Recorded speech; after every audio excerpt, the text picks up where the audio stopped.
Hey everyone! Hihu here from LeetCode. Today we're solving LeetCode 1493. Longest sub-array of 1's after deleting one element. This is a medium difficulty problem, and it comes under arrays and sliding window in the LeetCode 75 study plan. Now this problem has a very interesting trick. When you read it for the first time, you'll probably think, I actually have to delete an element. That's exactly what most people think. But here's the interesting part. The optimal solution never deletes anything. Sounds strange. Let's see why. First, let's understand what the problem is really asking. We're given a binary array. That means every element is either 0 or 1. Our task is to delete exactly one element from this array. After deleting it, we need to find the longest contiguous subarray, containing only 1's. Finally, we return the length of that subarray. Now notice one very important word. Exactly. We are not allowed to skip the deletion. We must delete one element. Even if the array already contains only 1's, we still have to remove one element. That small detail changes the entire problem. Let's understand it using a few examples. Suppose our array is 1, 1, 0, 1. If we delete the 0, what happens? The two groups of 1's join together. Now we have 1, 1, 1. So the answer becomes 3. Pretty straightforward. Now let's look at another example. Suppose the array is 1, 1, 1, 1. There isn't a single 0. So what should we delete? We still have to remove one element. Let's delete the last one. The remaining array becomes 1, 1, 1. The answer is 3. Not 4. This is one of the most common interview mistakes. People forget that the deletion is mandatory. Now, here's something to think about. If different deletions produce different answers, how do we know which element we should delete? Let's first solve it the obvious way. Then we'll see how to make it much faster. The simplest solution is exactly what the problem says. Try deleting every element one by one. For each deletion, scan the remaining array. Find the longest consecutive sequence of 1's. Record the answer. Then restore the array. Delete the next element. Repeat the same process. After trying every possible deletion, the largest answer must be our result. It's simple. It's easy to understand. And most importantly, it's a great starting point. So let's see how we'd write this solution. Let's turn that idea into code.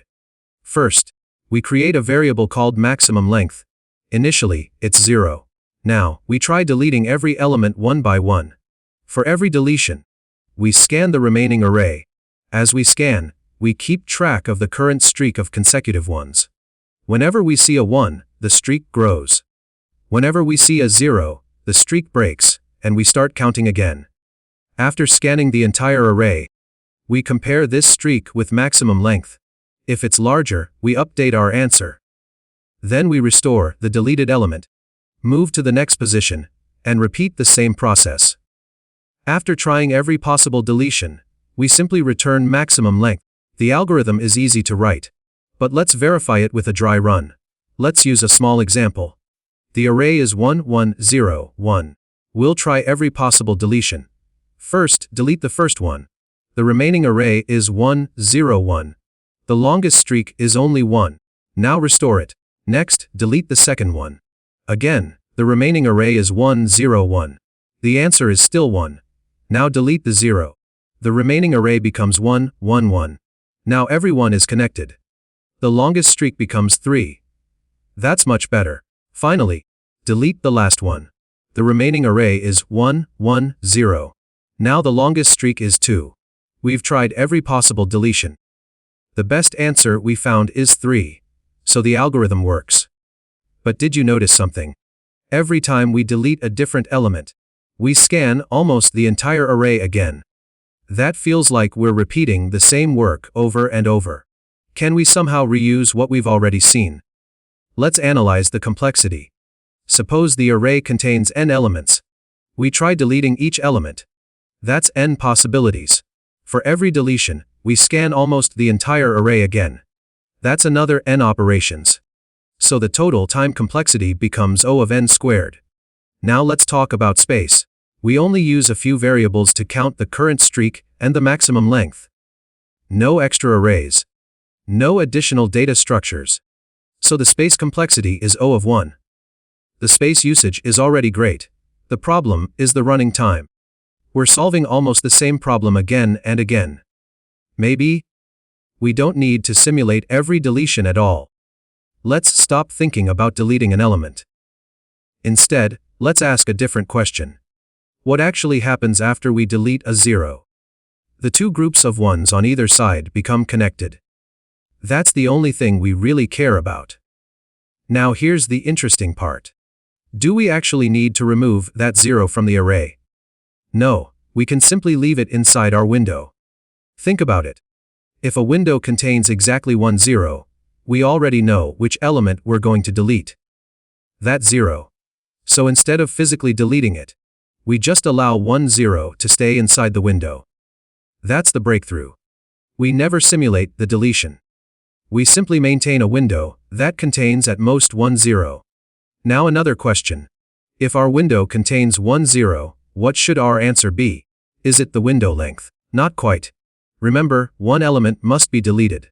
So after deleting that 0, the remaining length becomes window length minus 1. That's the trick behind this problem. As long as our window contains at most 1 0, it's a valid window. The moment another 0 enters, the window becomes invalid. So instead of restarting, we simply move the left pointer until only 1 0 remains. That's all we need to do. Now let's build the optimal solution. We'll use 2 pointers, left and right. The right pointer keeps expanding the window. Whenever it finds a 0, we increase our 0 count. As long as the window contains at most 1 0, we keep expanding. After every expansion, we calculate the current answer, which is simply window length minus 1. Now suppose another 0 enters the window. Our 0 count becomes 2. The window is no longer valid. Now we stop expanding. Instead, we move the left pointer. As elements leave the window, our 0 count gets updated. The moment the window contains only 1 0 again, it becomes valid. Then we continue expanding with the right pointer.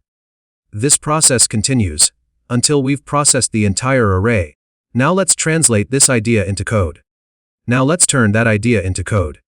First, we initialize our 2 pointers. Left starts at 0. Right will move through the array. We also maintain one variable, 0 count. Initially, it's 0. Now we start expanding the window. Every time the right pointer moves, we check the new element.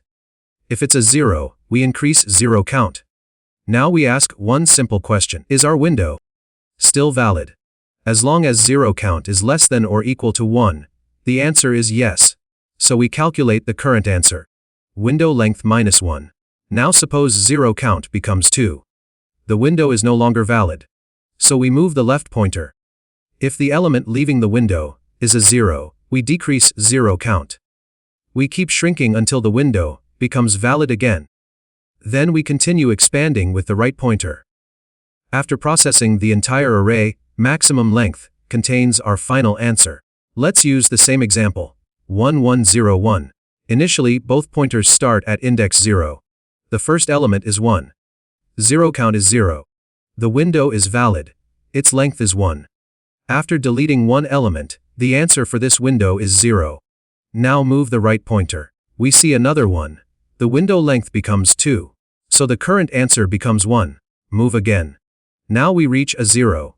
0 count becomes 1. That's still valid. The window length is 3. So the answer becomes 2. Now move the right pointer one last time. We see another 1. The window length is now 4. The window still contains only 1 0.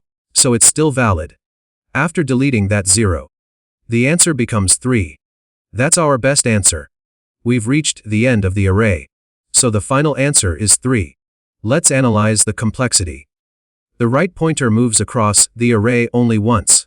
The left pointer also moves only forward. Neither pointer ever moves backward. That means every element enters the window once and leaves the window at most once. So the overall time complexity is O of n. Now let's talk about space. We only use a few variables. 2 pointers, 0 count, and maximum length. No extra arrays, no additional data structures. So the space complexity is O of 1. Let's quickly recap. The obvious solution was to try every possible deletion. It worked.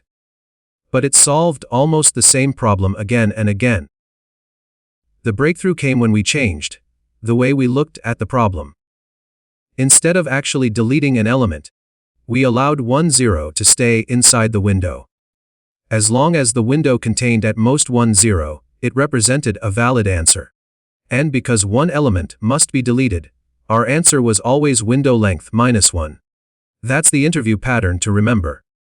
Sometimes, the operation described in the problem doesn't need to be simulated. Instead, ask yourself, what condition must always remain true? Once you identify that condition, the sliding window solution often becomes obvious. And that's how we solve LeetCode 1493. Longest sub-array of 1's, after deleting one element. If you found this explanation helpful, make sure to like the video and subscribe to LeetCode. Thanks for watching. This is Hiwu, signing off. Keep practicing, and I'll see you in the next one.